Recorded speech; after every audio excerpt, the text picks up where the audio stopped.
Hello and welcome to the Gonzo Experience. I am David Gonzo Mamato here with another episode of my podcast, which, if you've been listening, as you know, I'm very proud of the fact I've been doing it for over 6 years now. Puts me in the top 30% of all podcasters in the world, mostly because the average podcaster only lasts 12 episodes. That's a fact. So by me having many more than that, it puts me in the top. So that's an example of consistency and the compound effect of doing something, week after week after week. So giving you a lesson already. How do you like that? Anyway, I have a great guest on the show today, recent author, and we're going to talk about his book and how he helps people. The name is Matt Lesser. Matt, welcome to the Gonzo Experience. Thank you, David. Pleasure to be here. Very excited to have you here. So you are, give me a quick little overview, listeners. Matt is a business owner of a company called Uniquely Normal, which sounds interesting. You can tell us about that name. You're very focused on building leaders. And so if you're a leader looking to bring yourself to the next level, it's not only about, according to Matt, like what you need to add, but what you need to remove. I got that from your website, Matt. And I really like that, right? So sometimes we have to take things away to build our best selves, right? And that's what we're going to talk about there. And he has a new book called Unsatisfied: When Less is More. Is that a play on your last name? Interestingly, no, it's not, but I get that a lot. So I do like that though. And less, and that, always, in my opinion, is a good business lesson. What can you take off your plate to super hyper focus on what you do best, and therefore get more out of your results and everything. So, and that just came out a few months ago, October 2022. So congratulations. Thank you. Matt, first book, right? First book. Yep. Congratulations. Very excited about that. Thank you. So Matt, I always like to start out on who are you? Tell us a little bit about your journey, about how you got to where you are, your experiences that gave you the expertise to be able to help leaders be their best selves. Sure. No, thank you. It's a pleasure to be here, David. I've been looking forward to speaking with you today. So a little bit of my journey. It's been an interesting journey, to say the least. So professionally, I started my career in a family business. So I wound up taking it over shortly after I graduated from college.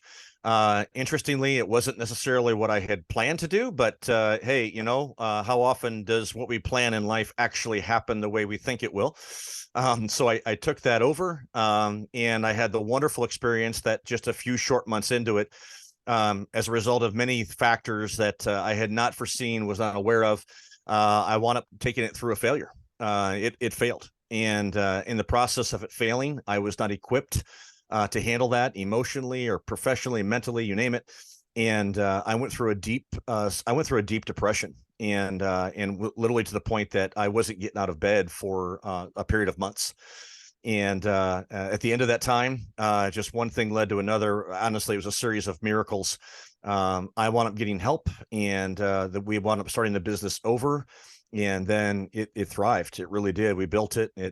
So for the next 12 years, built that, and grew it substantially. And then it just got to the point that, as many small businesses or family-owned businesses do, when they get to a certain point, you either have to be willing to literally bet it all plus some in order to go to the next level, or you look for opportunities to partner or to sell. And in my case, it just made the most sense to sell it. It was the best for my employees. It was the best for everybody around. So did that.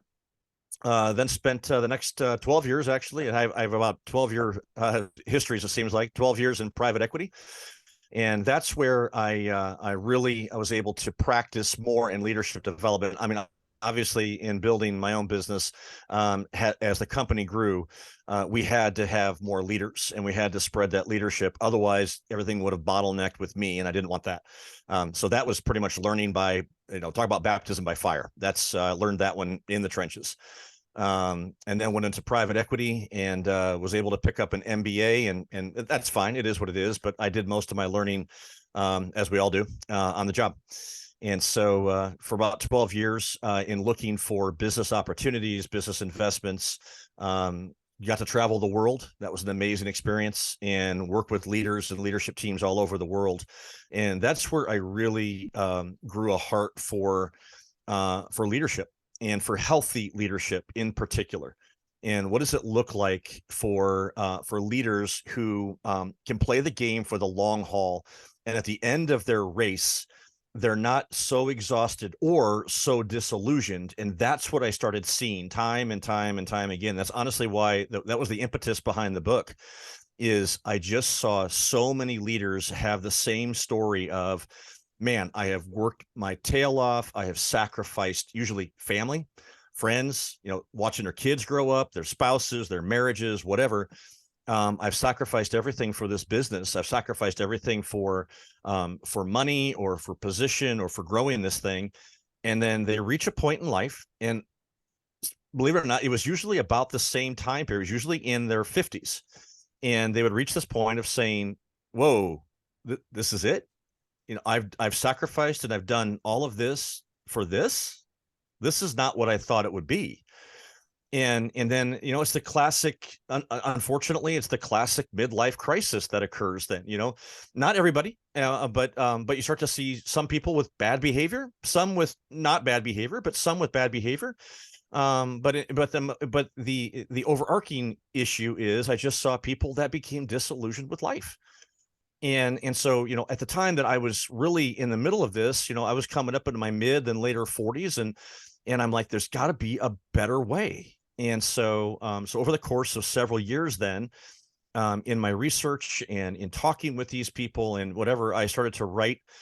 Honestly, I just took a bunch of notes, and out of that, then, about a year and a half ago, after I left private equity, I spent a year in banking. That was my desert experience. Banking just wasn't for me. And then I spent another year helping a friend of mine, actually in his family business, to build a leadership team. But my heart was, I really wanted to do my own thing. I really wanted to start Uniquely Normal, and I'm happy to talk about that name. And I wanted to write. And so about a year and a half ago, I left corporate and really dove deep into finishing the book. I'd started writing it by that point, and finished writing it at the end of last year, and then spent basically the majority of this year with the editing process and getting it published. So that's kind of how I got from there to here. That's awesome. I love the 12-year increments. Yeah. Hopefully this next one will get me to get me close to the end, but we'll see. Right. Yeah. So, yeah. Well, you look good. I mean, by your timeline here, you look like you're in I would assume you're in your 50s now, but whatever you're doing agrees with you, because you look about 45, I would say. So I'll be 49 actually in 2 weeks. So there you go. All right. Yep. All right. So yeah, maybe I was skipping ahead a little bit there. So I was right. You're in your 40s. But no, that's great. So, what was the family business?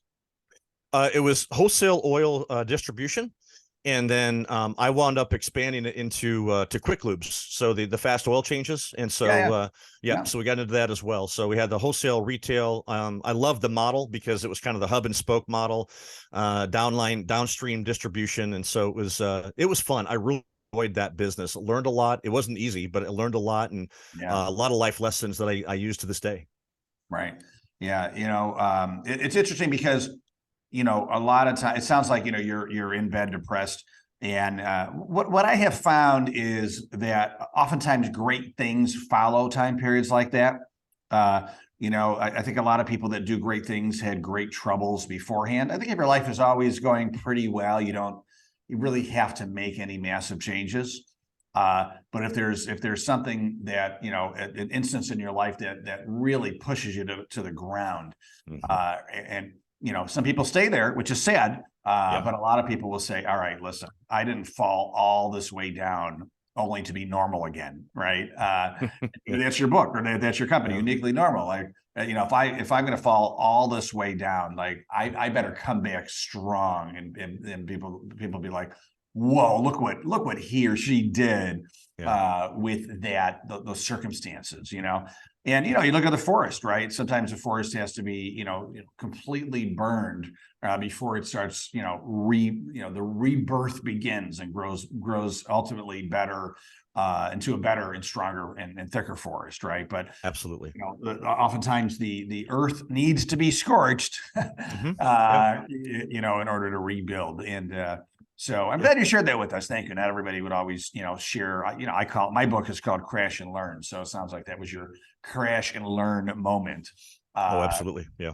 And very cool. So Uniquely Normal, name of your company. Tell us a little bit about how'd you come up with that name? So it was one of these things that I had one of the things that I do when I work with leaders and leadership teams is one of the first things I do is I have them get together and I have them share their stories. And I don't mean the Cliff's Notes version. I mean their full on stories. And there's just something about that that helps bring people together in a way that I haven't seen anything else really get close to. And so often I prefer to get them off site or if possible, but really spend time doing that. And I would often make reference that everybody has a unique story that needs to be shared. And that's normal. And so, and I'd say that over and over, everybody has a unique story and that's normal. Everybody has unique circumstances and that's normal.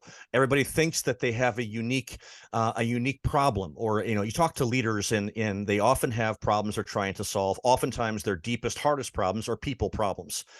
And they think that that's unique and it's not, it's normal.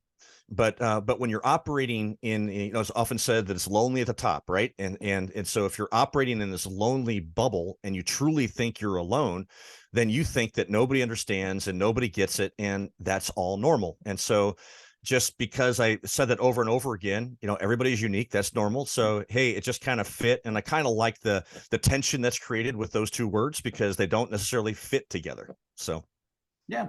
No, that I like a lot, and it makes me think about what's the saying? Treat everybody with love, kindness, and respect, because everyone is going through something, absolutely. right? And Yeah. and so, is it unique that we're all going through something?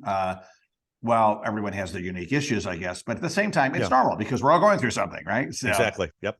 you look at you look at this beautiful person, like big house, beautiful spouse, kids. Oh my God, looks like everything's perfect.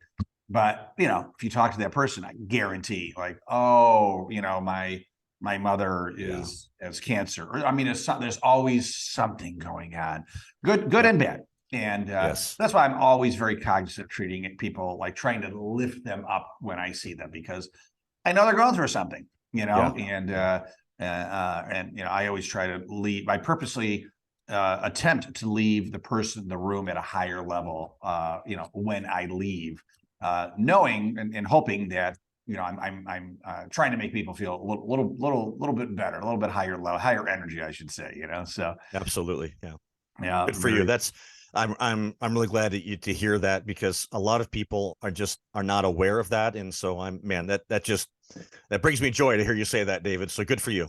Yeah. Well, another Scribe offer. I know Scribe published your book. Jackie Insinger wrote a book called Spark, and it's all about it's all about that contagious spark that ideally you leave people. I like that. It's contagious. I mean, her philosophy, and I think it's a science-based fact, is energy is contagious.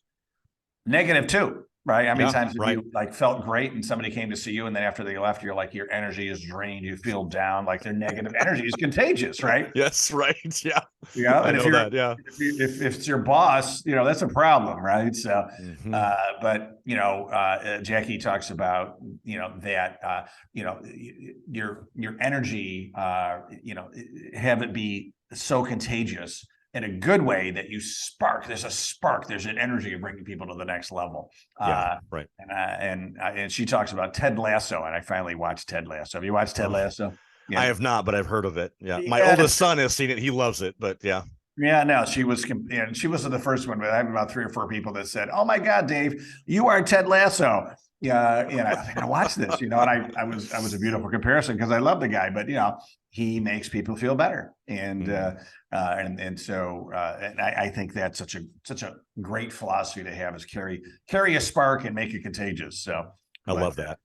So another great scribe book there. You're in good company. So let's talk about what you do now. So I love the fact that you're taking your years of experiences, the ups and downs, everywhere in between, and helping leaders be their best. What are some of the things that you do when you first start working with a leader? What are you doing to kind of assess where they are and help them get to the next level?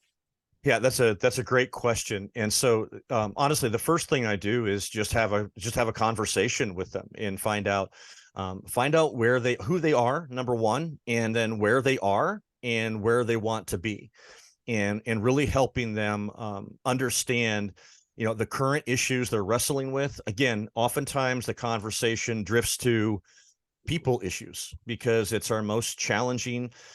People are what make organizations. I mean, people are organizations. I think that we lose sight of that sometimes when you look at financial statements and all you see are, FTEs or whatever. Well, those FTEs are people. And so people are organizations, and organizations sell to people. That's how they make their money. And so it's all about people. And yet it is it is also the most challenging it's the most challenging aspect of any organization, especially leadership. How do you lead well? How do you lead in such a way that you produce that you create a healthy culture, that you create engaged employees, and that you're contributing value, not just to the products and services that you provide, but you're contributing value to people.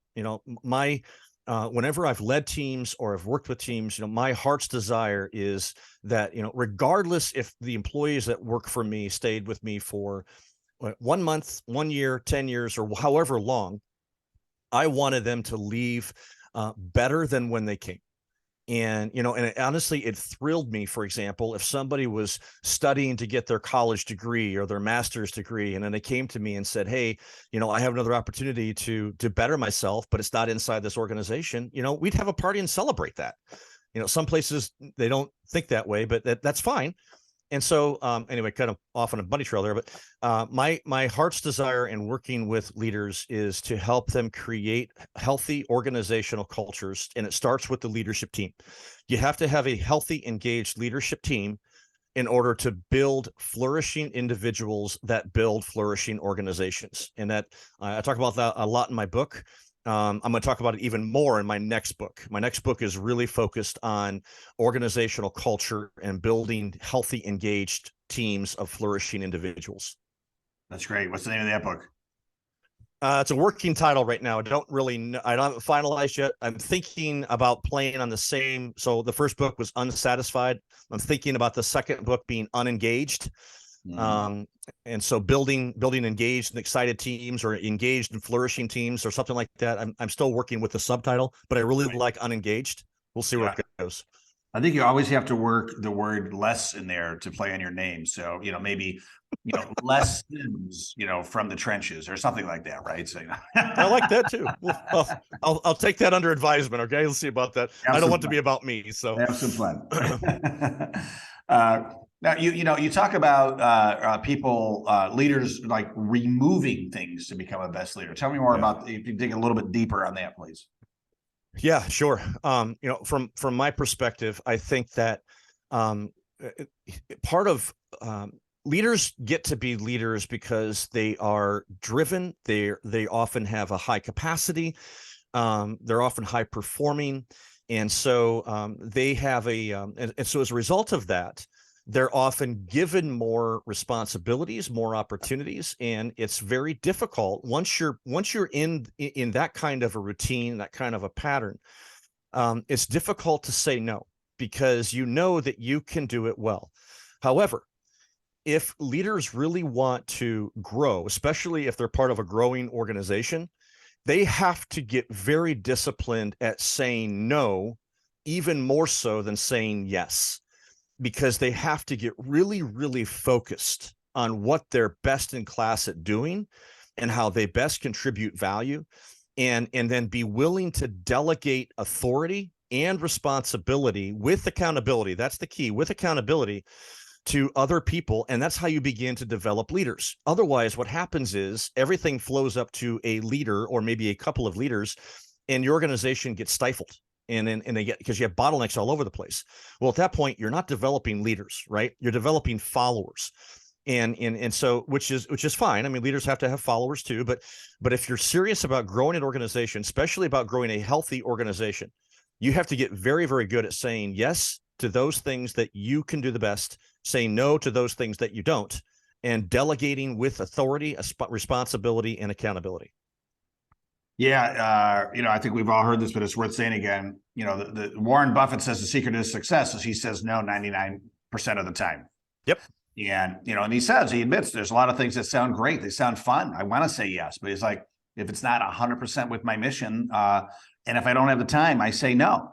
Yep, exactly. And, as entrepreneurs, we are so like addicted to the shiny new object. We're saying yes all the freaking time. Right. And exactly right. Yeah.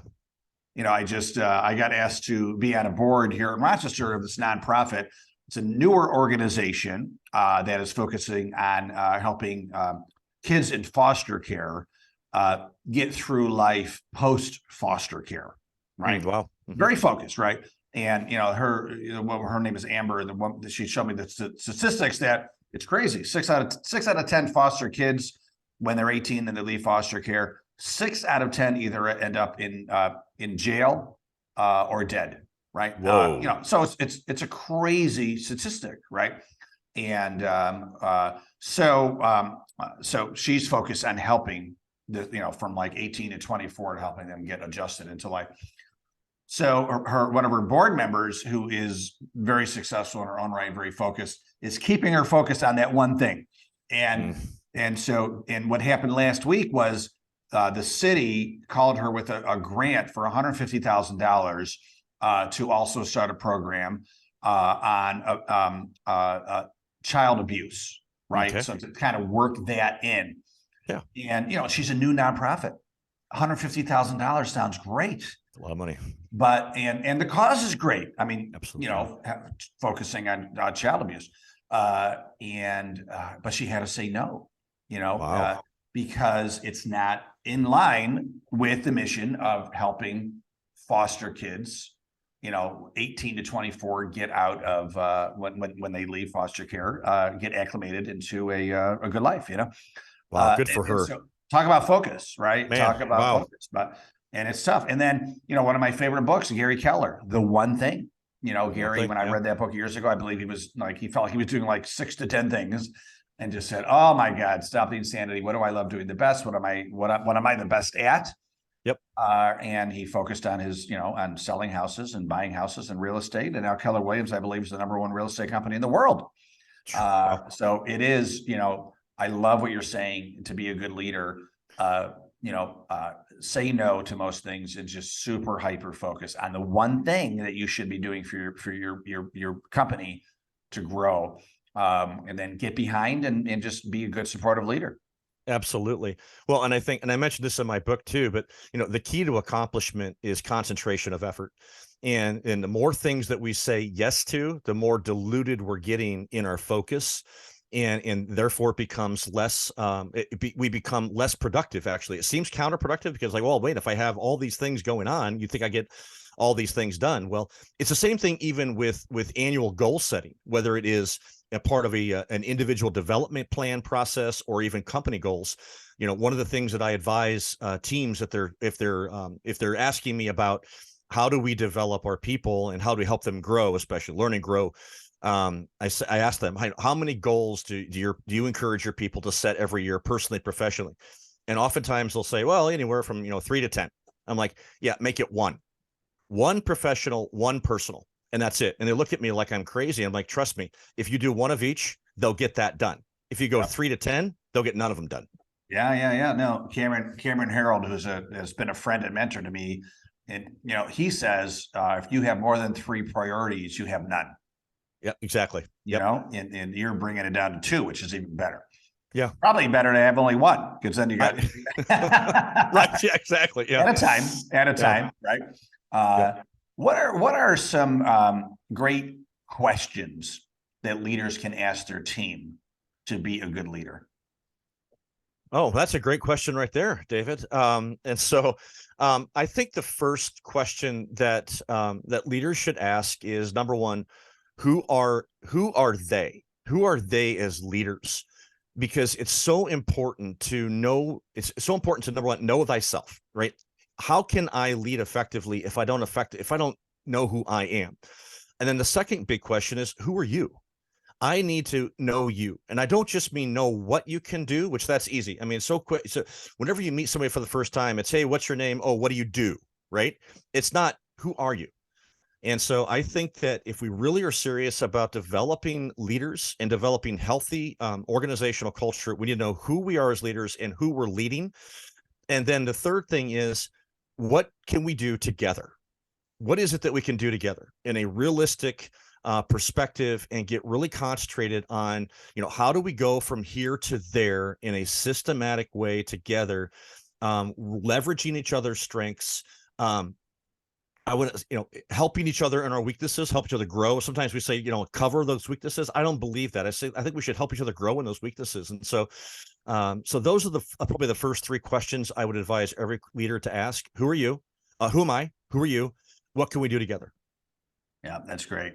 I had a mentor, he's still a mentor. I have a lot of mentors, right? So sometimes they don't even know they're mentors, but I learn from them, so I call them mentors.